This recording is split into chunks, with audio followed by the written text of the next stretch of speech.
What exactly is the Manusmriti? The Manusmriti presents itself as a document that compiles and organizes a code of conduct for the human society. It came into being roughly around the same time that Yagna-based Vedic Hinduism transformed into temple-based Puranic Hinduism. It stands for a code of Manu, but literally it means reflections of Manu. Therefore, people assume that Manusmriti is the law book of the Hindus, much like the Constitution of India. But this assumption is not correct. It is a code of conduct put together by the Brahmins, mainly for the Brahmins and maybe for the upper caste communities, especially the king. It is a part of a set of documents known as the Dharma Shastras.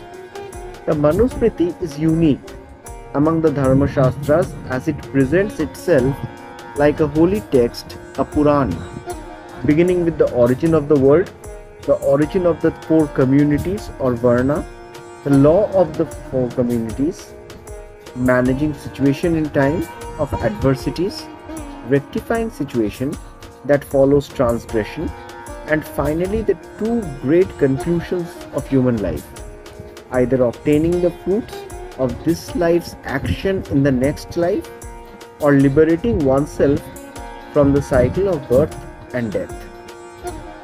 These Shastras started being compiled by the Brahmins roughly from the time of the Mauryan empires.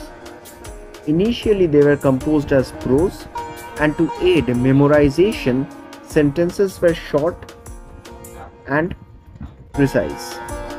These were called sutras. Later prose gave way to poetry or shlok.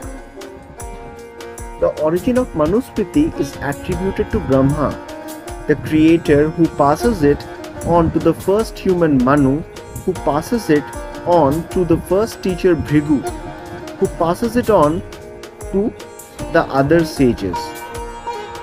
Since its composition, it has been seen as the foremost Dharma Shastra, overshadowing all other law books. Maximum commentaries on Dharma Shastra use the Manusmriti as the code book.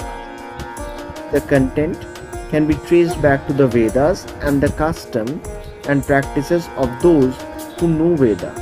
The Manusmriti aligns with the Vedic view that society is composed of four kinds of communities: those who know the Vedas, Brahmins; those who govern the land, Kshatriya; those who trade, Vaishyas; and those who serve, Shudras. Typically, Dharma Shastras give greater value to the code of the Brahmins than that to the Kshatriyas. Statecraft is elaborated in Arth Shastra. However, Manusmriti gives almost equal value to the code of the Brahmins and that of the Kshatriyas, effectively making Arthashastra as a part of Dharma Shastra. Of the nearly 2500 verses, over 1000 are meant for Brahmins, over 1000 for the king, only 8 for the Vaishyas and 2 for the Shudras. Clearly, the focus is not all of the society but only the Brahmins and their relationship with the kings. The strategy ensured that Brahmins had success and significance despite the rising of the other sections of Buddhism and Jainism. This trend prevailed over the time, even during the Mughal era, right down the Brahmin domination of the bureaucracy in the British times and even post-independence.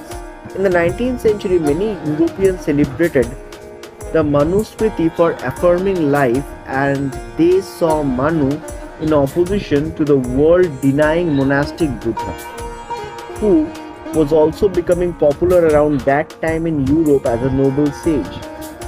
Recommended reading in the 19th century for the educated included passages from Manusmriti. In the 20th century, things changed. As caste became an important political issue, Manu was seen institutionalizing the caste system and Buddha rejecting it. The Manusmriti was then seen as the source of India's inequalities, which led to many acts of public burning of books. The Manusmriti was written at a time when, according to the genetic caste groups were becoming progressively endogamous, with strict rules against inter-caste marriage. This means that caste as an institution prohibiting inter-caste marriage became rather inflexible roughly 2000 years ago. But this did not happen because of the Manusmriti. The Manusmriti was never culpable of what it stands accused of. It is merely a documentation of the already prevalent social practices. It was never meant to be taken as a creed for all Hindus, but as a code primarily for the Brahmins. It would probably have been dismembered, lost in libraries, meant for specialist scholars only, had not the British misused it as an instrument to help them rule their colonies all over India.